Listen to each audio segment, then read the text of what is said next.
Guys, Sherblaze here from TCG Team Rocket, and today I will not actually be talking about Yu-Gi-Oh! I'll actually be talking about Naruto Shippuden. Recently, Screw Attack released a video of Gaara versus Toph, and actually I will be doing a review over it. I'm a big, huge Naruto fan. As an Avatar, The Last Airbender, not so much there. I know I've watched from the beginning to end, but not enough to say that I'm a big, die-hard Avatar fan. So today, if you could just hope you enjoy my review, and let's go ahead and begin. I recommend go watch the video before you watch this review because I'm gonna be spoiling it. I'm pretty much gonna let you know who. I'm gonna try not to just directly tell you who won or who lost, but I'm gonna be giving hints toward the very end. Maybe you might catch it at who actually won, who actually lost. So don't be upset if you find out, oh man, Toph won or Gaara won. So my whole purpose is not here to spoil it, but to give my contradiction for it. As in like, so there were some aspects that I saw that were just iffy and questionable the whole time, the whole video, or the whole time they were discussing the fight and what was going on with the fight. All right. So again, let me start again with the video, my review. All right. Thanks, guys. The problem I had with the fight, with the video, with Death Battle's review, with Screw Attack's Death Battle with Gaara versus Toph was that it just, I have a big issue with anime characters involved in Death Battle. I feel as if the fan base, they get kind of butthurt over these types of death battles because everyone wants to know, hey, like when you're with friends, hey, who would win a fight, Gaara or someone from One Piece? And people would be like, oh, it was like when Gaara would fight, I forget the name of the guy from Bleach, the guy that could control the flower petals, but they were always debating who would win a fight, him or Gaara. And I remember that was one I had with my friends. And to be honest, I'm glad no one would actually make that video review because if not, we'd have a big fan base hurt by this. For me, it's kind of daring for Screw Attack to do these kind of videos. These are huge fan bases, huge characters are loved. Gaara is loved by a huge amount of fans in the Naruto fan base. I personally, Gaara used to be one of my top 5 characters, but as the Naruto Shippuden came along, I kind of wasn't as much interested in Gaara anymore. Up till the first series of Naruto, I loved Gaara. The Rock Lee versus Gaara fight, one of the best fights in Naruto, the beginning Naruto Shippuden, Naruto series ever. And I would watch that fight over and over again. That's how much I just love Gaara as a character, his development, what he's been through. He was pretty much a mirror image of Naruto, what Naruto could have turned into, and how Naruto kind of saved him and made him reflect on what he's done in his life. And for that, that's why I'm crazy about Gaara too, or used to be as crazy. I've actually grown into more newer characters and actually discovered how much better some other characters are. Toph as a character, I think, is a really cool character. I mean, a character that's blind and can control Earth and can still fight.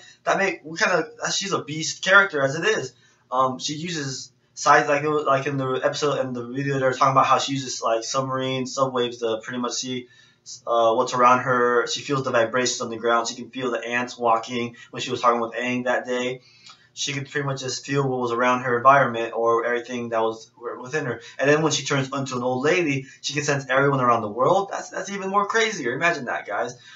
But I feel like they might have overpowered her just a little bit. Her steel bending is steel bending, but it's not like in Naruto we don't have characters who can actually bend, who can actually deal with metal as well. A lot of the earthbenders, for example, they have the 3 walls of I don't remember what that jutsu is called when they summon the 3 walls to block out attacks and all that, like powerful attack, like when the Bijus, like when Orochimaru fought Naruto. Naruto was about, I think, in the 6th tail form or 4th tail.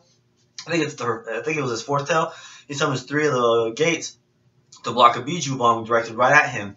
But for some reason, it wasn't. I guess she could make powerful walls as like that too. I guess. I personally am not upset with how the outcome of the battle was. The outcome was fair. I mean, I'm not upset that who won or who lost the match. I'm more upset that I just wasn't I felt like Gaara wasn't given more of a battle chance as it was. I feel like he as a character could have given more of a fight. They put him down to a little bit less than what he could have been able to do. And the fact that the Naruto wasn't completely over, and they should have used the episode Naruto was actually on before they decide what part of Naruto to use. Because we all know, for those who don't read, who aren't caught up in the episode or in the manga, Gaara pretty much has his one-tailed beast back. What if Gaara had turned into the Shikaku? Does that mean Toph would have been able to bend him like since he was sand? Well, that's a question we can't all, that's a question that was left in my head. Like, would she have been able to bend him? What if he had used a Bijou Bomb? A Bijou Bomb is not easily blocked. Like I said, it took Orochimaru 3 of those gates just to block one of Naruto's Bijou Bomb, and he wasn't even fully Bijou'd yet. So how would Toph be able to block just one Bijou Bomb? And the Bijou Bomb is not just sand. It's a bunch of chakra compressed and condensed into an attack. I, for one, think that was BS, that Gaara should have been with his Bijou inside of him already. Because if not, that is Gaara. Gaara gets the Bijou back, he gets the Shikaku back inside of him, he becomes friends with it.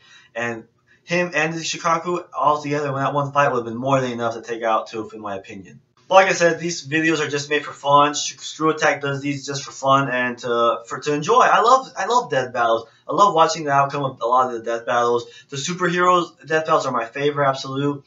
But just when you get involved into anime characters, you hit a big fan base of emotional characters, because a lot of us connect to anime characters through emotional times. Like, we can reflect that, oh, that's happened to me, or I can relate to him.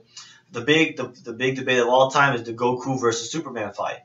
How many of us do not feel as if that fight is kind of like, for example, for me, I'm a big DC universe guy, and for me, I felt like Goku was not given a fair chance to this for that fight either. A lot of the anime reviewers also who watch the fight will tell you that something was up with that battle. It wasn't a fair battle.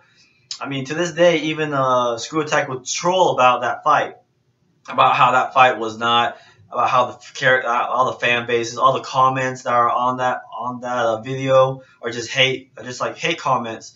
Everyone says it feels like it's a troll, but these videos are meant for fun. These videos are meant just to enjoy.